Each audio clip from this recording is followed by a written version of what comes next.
3부에는 뭐 embracing uncertainty입니다. 우리 삶의 지혜를 주는 거예요. 불확실성을 받아들이기. 그러니까 불확실성을 다루기 위한 다양한 방법.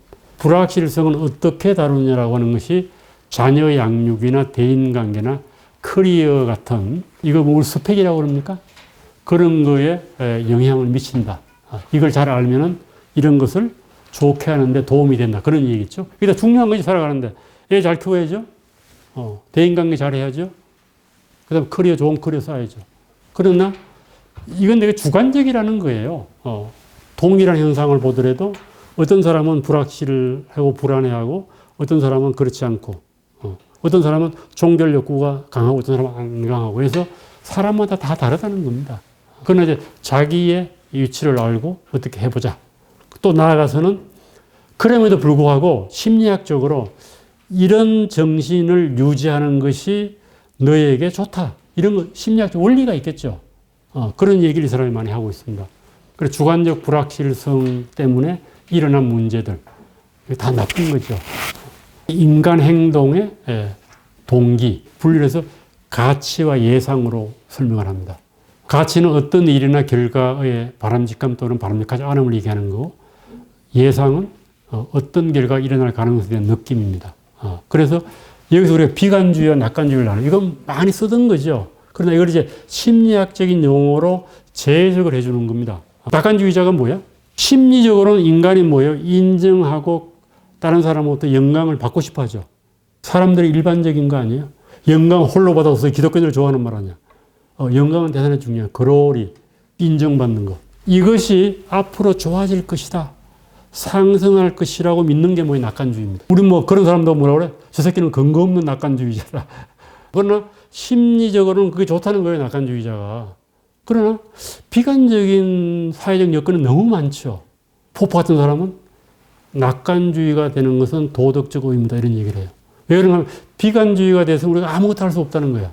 뭐라도 하려고 하면 좋아질 거라는 기대가 있어야 할 거 아니에요. 비관주의자는 뭐예요? 다치거나 죽을 하락의 가능성을 보다. 몰락의 가능성을 보는 사람은 비관주의자예요. 뭐 물 한 컵 먹고 어떻게 보냐 이거 비관주의, 낙관주의냐? 그거 테스트 하잖아요. 뭐 그런 얘기입니다. 비관주의가 돼야 돼? 낙관주의가 돼요? 낙관주의가 돼야 된다는 거예요. 심리학적으로. 그 다음에는 향상 초점이 있고 방어 초점이. 이게 사람을 두 개로 다 나누는 거예요, 또. 향상 초점이 있는 사람은 뭐예요? 나는 좋은 일이 일어날 것이다. 여기에 초점을 맞추는 겁니다. 일어날 좋은 일에 초점을 맞고 운이 좋아야 얻을 수 있는 명성과 재산에 초점을 맞춘다. 이 현실 가능성은 없어요. 그러나 열심히 노력하면 나도 부자가 될 거야. 이 향상 초점이에요. 방어 초점은 뭐예요? 나는 안 돼. 다 망해. 이게 방어 초점이에요. 그래서 방어 초점이 강한 사람들은 실패하지 않으면 다행이라고 생각을 합니다.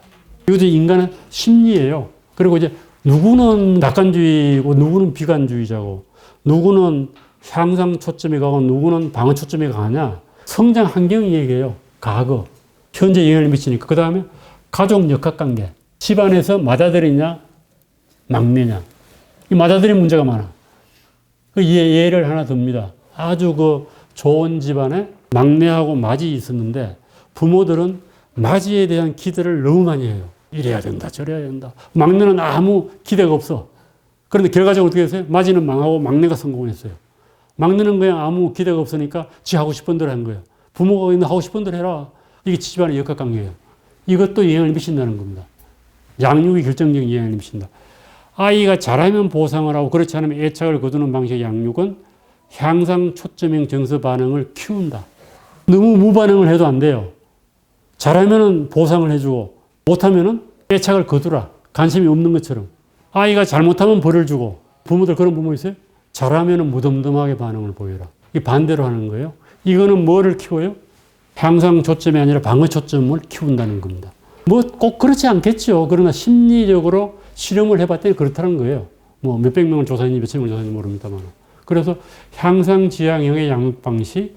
이거는 저는 우리나라의 좀 부모들이 좀 봤으면 좋겠다고 하는 생각이 드는데 자립심을 허용해라. 과보하지 말라는 겁니다. 우린 너무 과보하잖아요. 부모 감독 없이 스스로 목표를 세우고 실행하도록 해라. 우리는 내 능력을 믿는다. 넌 잘할 거야. 이런 믿음을 보여줘야 된다는 거예요. 실수를 통해 배울 수 있는 우발성을 기회를 주라는 겁니다. 그리고 자율성을 부여하고 책임감 있게 행동할 것이라고 하는 기회를 숨기지 마라. 가족과 공동체에 대한 강한 유대감이 중요하다. 그래서 이 책에 보면 유대인들이 아이 키우는 방법이 나옵니다. 유대인 이렇게 키운다는 거예요, 유대인들은. 우리 이제 과보해가지고 요즘 대학의 학점까지 부모가 관리한다며요. 잘못된 거죠. 저도 부모한테 학점 잘못 줬다고 항의받은 적이 있는데, 뭐가 잘못된 거예요? 수강치기는 부모가 다 해준다는 거야. 망한다는 거예요, 나라가. 넘어지면서 일어나고 배운다 이겁니다. 요즘 젊은 애들은 실패를 너무 두려워해서 실패할 기회가 없어. 그러니까 애들 문제가 많다. 이런 얘기가 허용되는 겁니다. 그리고 또 이제 긍정심리학의 부상, 이건 심리학의 이 얘기예요. 식센트 미하이하고 셀그리만이라고 하는 사람인가? 그 두 사람이 이제 이거를 발견해가지고 현재에는 상당히 유행을 시킨 겁니다. 그러니까 이전에는 심리학이 주로 병적 현상만 연구했어요. 병적 현상. 정신병자, 우울증 환자, 이런 사람들만 연구했는데, 긍정심리학은 감사, 용서, 경애, 영감, 희망, 호기심, 웃음, 이런 것들이 행복과 만족감을 돋운다는 겁니다. 심리적으로. 그렇잖아요. 그래서 이거는 심리학자들이 연구를 안 했어, 그동안. 그런데 최근에 심리학자들은 여기에 연구를 시작한 겁니다. 이게 잘못하면 자기개발서 비슷하게 되는 건데, 그러나 심리학은 과학이니까 증거를 대면서 어떻게 하면 우리가 좀 더 행복하고, 어떻게 하면 좀 더 편안한 마음을 가지고, 또 어떻게 하면 좀 더 삶의 질을 높일 것인가에 대해서 심리학자들이 처방전을 제시하는 겁니다. 우리가 어떤 행동이 결과가 나왔을 때에 그것에 대한 반응 내지 해명을 하는데, 이건 셀리그먼이라고 하는 사람이 긍정심리학 책을 쓴 사람, 유명한 사람입니다. 이 사람이 그걸 설명하는데 세 가지 개념으로 설명을 해요. 지속성, 만연성, 개인화입니다.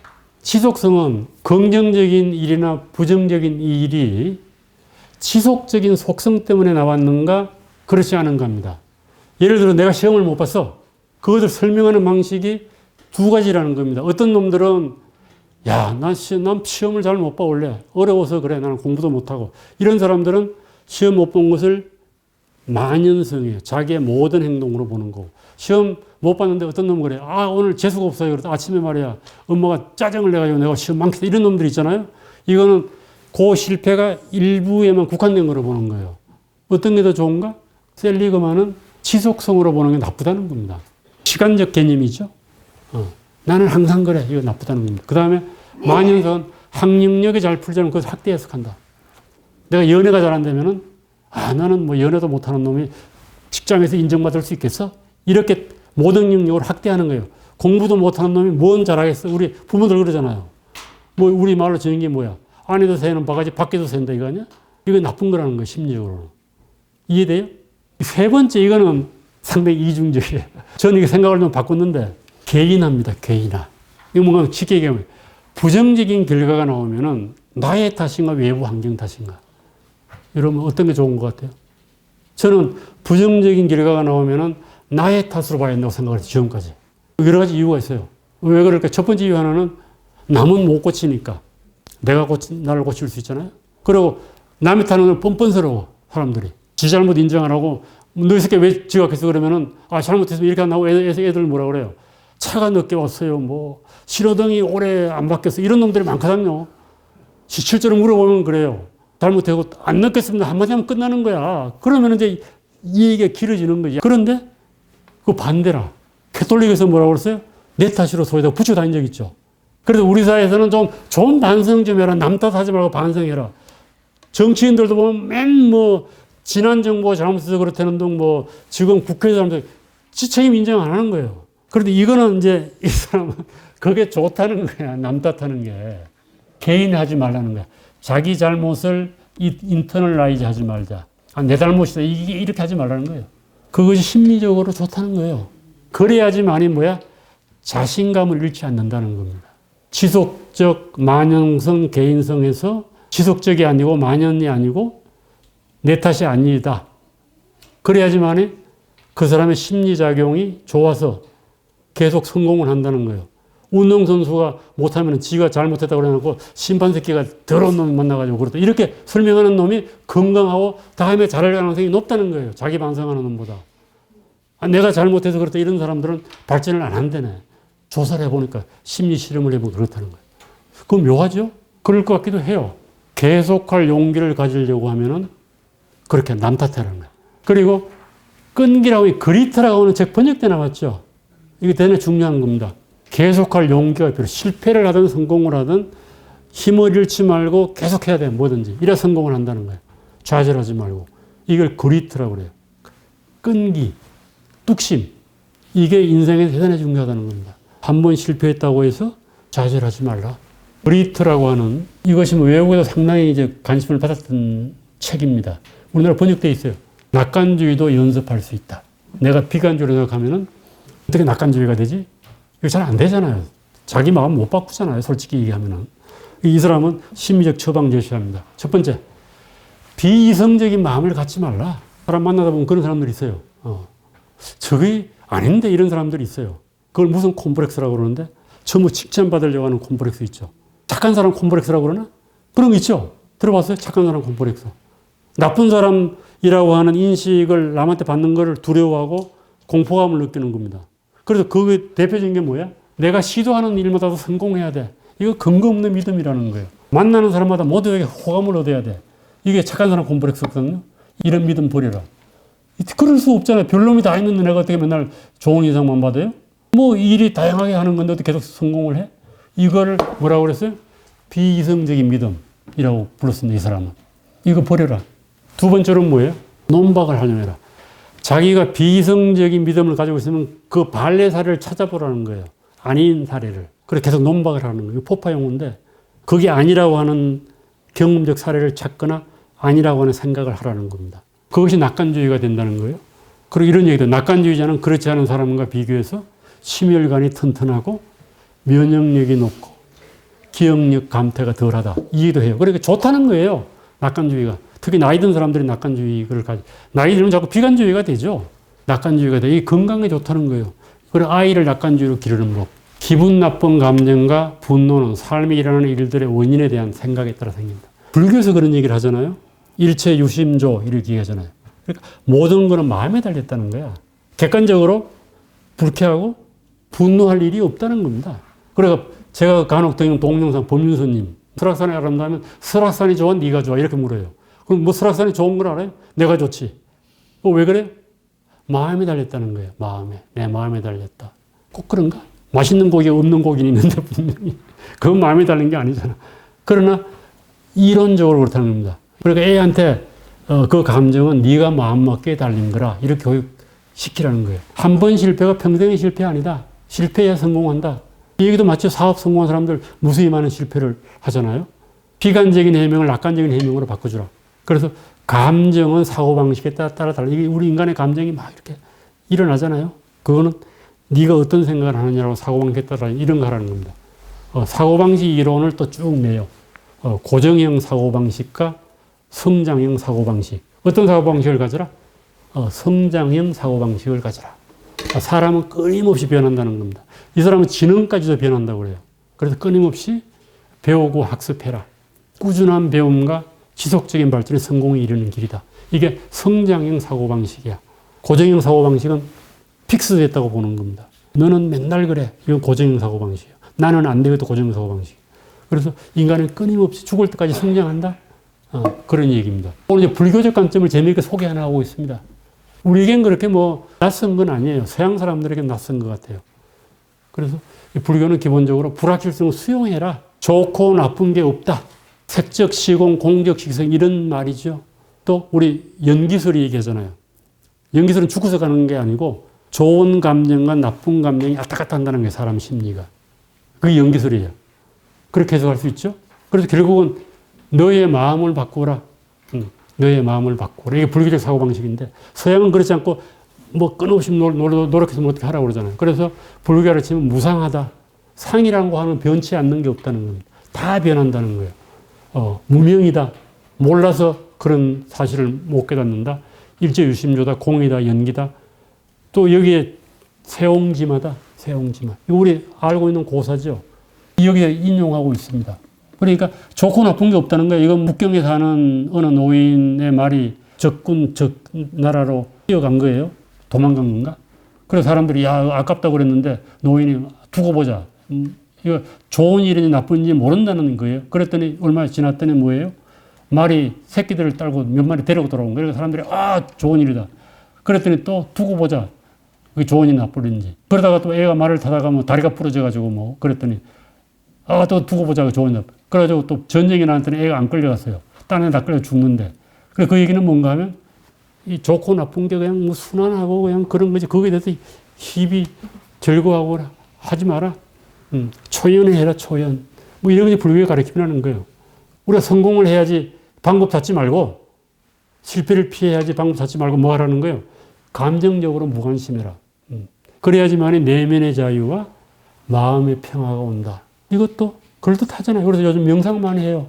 저 명상에 효과 있다고 봅니다. 잡념을 없애주고. 그리고 불교의 가르침을 소개하고 있는데 아마 서양에서 불교가 서양하고 다른 식의 삶의 태도를 보여주니까 이것이 인기가 있는 게 아닌가 하는 생각이 듭니다. 불확실성은 좋은 것만도 아니고 나쁜 것도 아니다. 서론으로 되돌아간 거죠. 그러나 중간에서 상당히 좀 나쁜 것처럼 얘기를 했어요. 불확실성에 대한 반응은 스스로 만드는 것이다. 자신의 심리적 반응을 인지하고 수정해야 된다. 자신감을 끌어올려야 한다. 불확실성을 마주할 수 있게 해주는 낙관주의, 성장형 사고방식, 끈기를 키워라. 고정형이라면 성장해라. 이런 얘기를 하고 있습니다. 중도에 대해서 얘기를 쭉 해요. 극단적으로 대응하지 마라. 이런 얘기가 쭉 나옵니다. 결론으로 가면은 인생이 그런 거다. 희로애락하게 하지 마라. 그러면서 뭐 모든 것은 사소한 일일 뿐이다. 지나놓고 보면 그러잖아요. 그리고 뭐 성경 전도서 뭐 헛되고 헛되니 모든 것이 헛되다. 전도서 얘기해요. 젊은 사람이 이러면 좀 곤란할 것 같은데. 이런 태도를 좀 가지고 살아보면 좋지 않겠느냐. 우리가 뭐 왕이 그 솔로몬 왕이 쓴 거인지 아닌지도 모릅니다만 여하튼 성공과 실패에 좀 신경을 끄라. 지나친 욕망을 좀 자제해라. 자신을 좀 객관적으로 바라봐라. 뭐 이런 얘기가 심리적으로 좋다는 거예요. 그럼에도 불구하고 쉽지 않죠. 그리고 마지막에 가서 하는 이 얘기는 뭔가 하면은 또 다시 이제 미국으로 돌아가서 좀 다양성을 인정해라. 이게 힘든 거죠. 사실 다양성 인정한다는. 이게 다양성에서 다원주의가 문제도 많아요. 그러나 아직 우리나라는 미국만큼은 다원화된 사회가 아닙니다.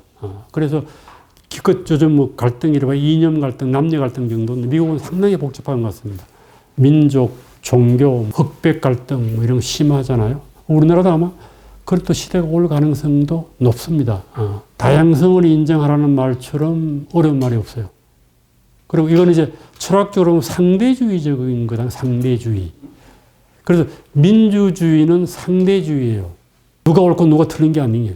상대주의를 인정하는 토대가 형성돼야지만이 민주주의가 발전할 수가 있다는 거거든요. 그런데 우리는 지금 가장 잘못된 게 뭐예요? 민주주의를 다수결로만 보는 겁니다.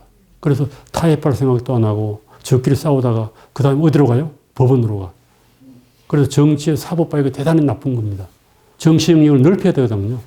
타협하고 절충하고 합의하고 대화하고 이게 중요한 건데 그래서 이런 것들이 아마 우리의 전통적인 어떤 심리 구조하고도 연관이 있는 것 같아요. 도덕교과서 보면 뭐 충신들만 뭐 죽은 사람들이죠. 이 사람들은 막 떠받들잖아요. 그리고 변절했다고 그러고 이 시대가 좀 가면은 변할 거라고 저는 기대를 합니다. 배신자, 배반자 아직 이런 말들이 우리나라에는 대단히 유행하고 있고 그래서 이 책이 뭐 읽어보면요. 어느 정도 동의 되는데 동의 안 되는 부분도 있어요. 그럼에도 불구하고 종결 욕구라고 하는 개념을 새로 만들어서 인간과 현대사회에 대한 그 나름의 설명을 제시하고 해결책을 밝혔다고 하는데 저는 의미가 있다고 봅니다. 그래서 철학보다는 심리학이 좀 더 구체적이에요. 이거 제가 최근에 깨달은 것 중 하나예요. 저는 이제 그동안에 정치학, 뭐 법학, 사회학 이런 데 좀 관심을 가졌는데 심리학에 대해서 관심을 가진 거는 이게 되게 결정적으로 중요한 것 같습니다. 그래서 우리가 살아가는데 구체적으로 어떤 도움을 줄 수 있는 책이 아닌가 하는 그런 생각이 들었습니다. 감사합니다.